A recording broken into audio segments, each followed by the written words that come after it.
Bonjour à toutes. Alors normalement, j'ai réglé mon micro et puis ça fait un peu moins hystérique parce que chaque fois que je monte une vidéo, après coup, je réalise que ça fait un peu bonjour à toutes. C'est beaucoup trop, c'est trop élevé. Le son, trop d'aigu quoi, trop d'aigu, il y a bientôt plus que les chiens qui m'entendent. Donc là, j'essaie de diminuer un petit peu ça. Parce que je crois pas que c'est ma voix normale. Enfin, il me semble pas. C'est peut-être pour ça que j'ai plus d'amis. Chose sérieuse.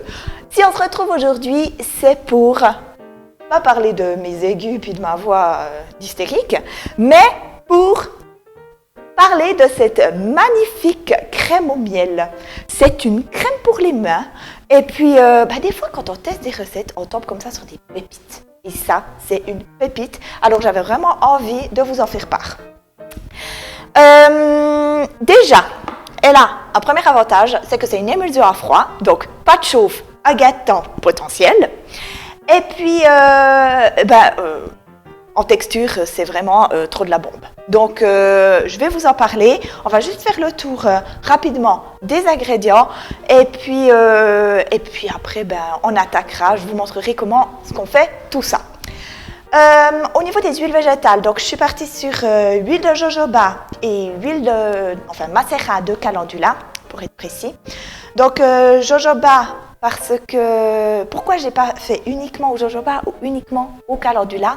C'est simplement parce que si j'avais fait uniquement au jojoba, le résultat final serait été un peu liquide.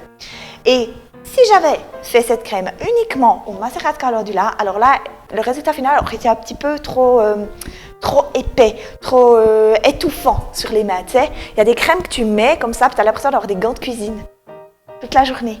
Et ça, j'aime pas. Alors, bon, si vous aimez, vous savez ce qu'il vous reste à faire. Mais voilà, alors le mélange jojoba, macérat de calendula, c'est quelque chose qui va vraiment bien. D'accord ? Ensuite, on utilise comme émulsifiant la lécithine. Alors, la lécithine, c'est ce qu'on appelle en fait un co-émulsifiant, normalement. C'est qu'on l'ajoute avec un autre émulsifiant pour des émulsions à chaud notamment, pour accentuer l'émulsion, pour lui donner des propriétés supplémentaires, parce que la lécithine donne un toucher très adoucissant, très soyeux. Et puis voilà, c'est vraiment normalement un co-émulsifiant donc, qui agit avec un autre émulsifiant. Maintenant, quand on l'utilise comme émulsifiant tout seul, ce qui est important de faire, c'est d'ajouter de la gomme xanthane, donc de gélifier la phase aqueuse. Si on ne fait pas ça, l'émulsion ne va pas tenir. D'accord? Donc ça, c'est très important. Ensuite, ce qu'il faut savoir également, c'est que ce ne sera pas comme une émulsion à chaud hyper stable dans le temps, sur des années et des années. Non. Ce sera quand même une émulsion qui, on risque de voir des filaments d'huile si on ne l'utilise pas pendant un certain nombre de jours. D'accord? Mais ça ne dérange absolument pas parce que je vous assure que cette crème, elle est tellement chouette que même quand il y a des filaments comme ça, et puis bon, c'est fin, hein, qu'on s'entende, c'est pas non plus, elle ne se sépare pas complètement. Mais que vous sachiez, si vous êtes habitué à des émulsions à chaud, c'est un peu différent. On voit que c'est quand même moins stable qu'une émulsion standard. Mais c'est tellement plus vite fait puisqu'on est sur une émulsion à froid que ça vaut quand même la peine. D'accord? Ensuite, puisque c'est une crème au miel, il y a quand même à un moment donné le miel qui va entrer en jeu. Hein. Donc là, j'ai utilisé le miel en poudre parce que je l'ajoute à la phase aqueuse et c'est vraiment très facile. Et voilà, c'est pratique. Maintenant, si vous voulez faire ça avec du vrai miel, alors je ne l'ai pas testé, je teste d'autres choses avec du miel standard. Mais bon, je vous laisse tester, mais peut-être qu'il faudra donner un coup de chaud pour que le miel se solubilise bien à la phase aqueuse. Ça, c'est vraiment à voir. Mais en tout cas, avec la poudre de miel, c'est hyper easy, hyper efficace. Donc, j'adore. La fragrance, donc ça, c'est une de nos nouvelles fragrances qui n'est pas étiquetée, bien sûr, parce que je les pique avant, moi. Ça, c'est une fragrance que j'ai appelée Happy Honey. Ne me demandez pas pourquoi j'ai appelé ça comme ça, mais parce que c'était mon ressenti. Voilà, Happy Honey, mais c'est tout doux et puis c'est vraiment très agréable comme fragrance. Je l'affectionne beaucoup. En même temps, vous allez me dire que je les affectionne toutes. Hein. Ben, c'est normal, parce que c'est moi qui les choisis. Donc, je ne vais pas choisir puis mettre en ligne quelque chose que je n'aime pas. Hein? On est d'accord? Bon. Alors voilà pour cette fragrance.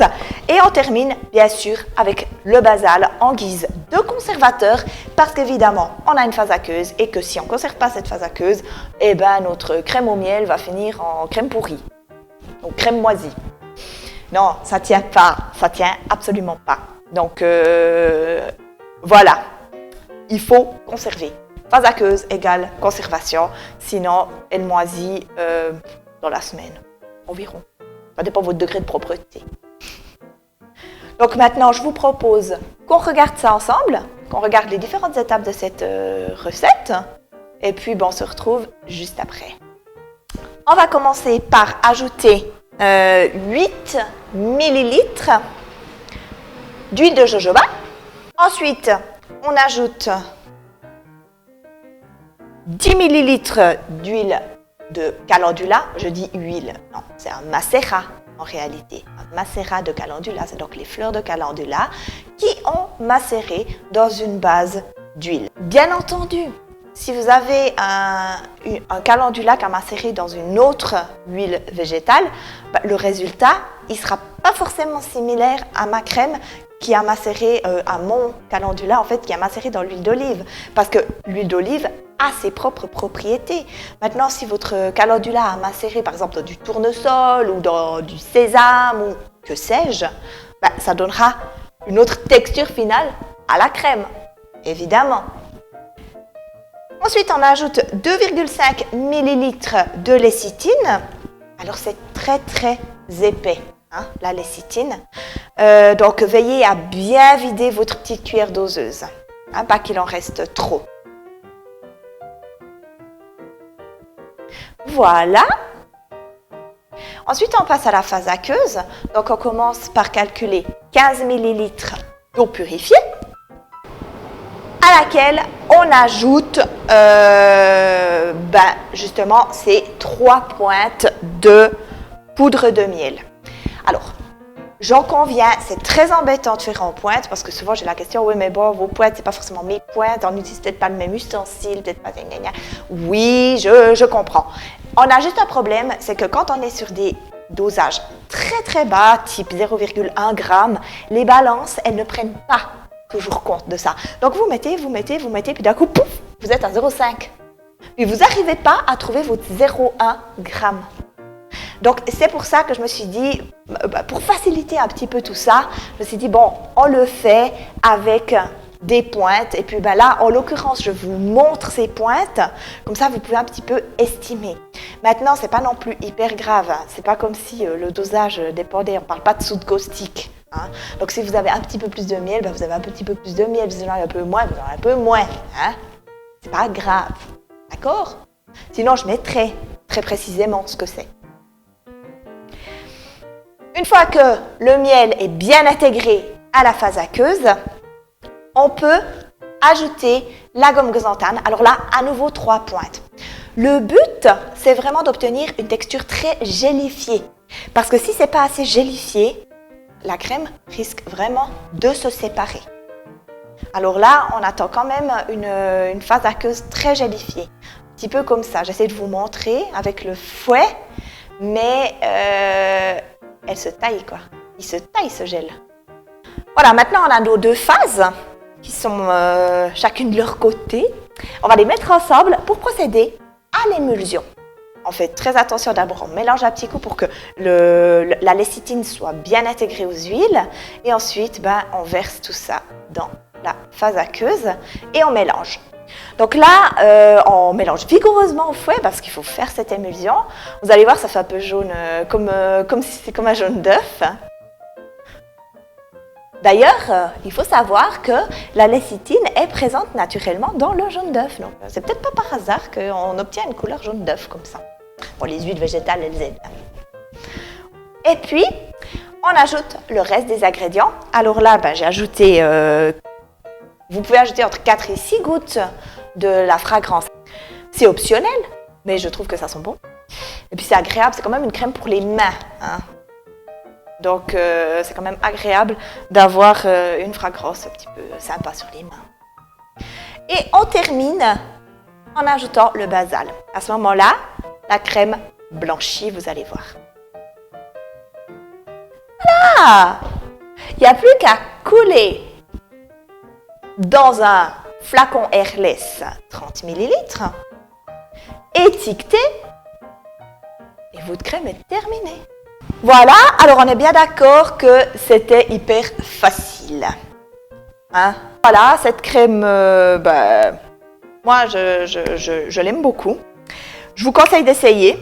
Et puis, voilà quoi. Je crois que j'ai fait un petit peu le tour. Je vous souhaite une belle journée. J'ai plus que ça à dire. On en est là. On en est à la fin.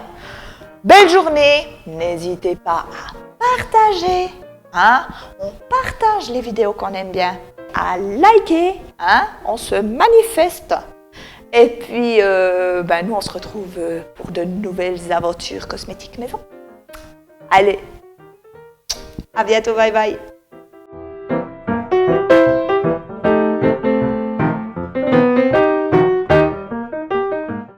Ouais, c'est ce que je dis, c'est une tuerie. Elle est trop grosse de crème.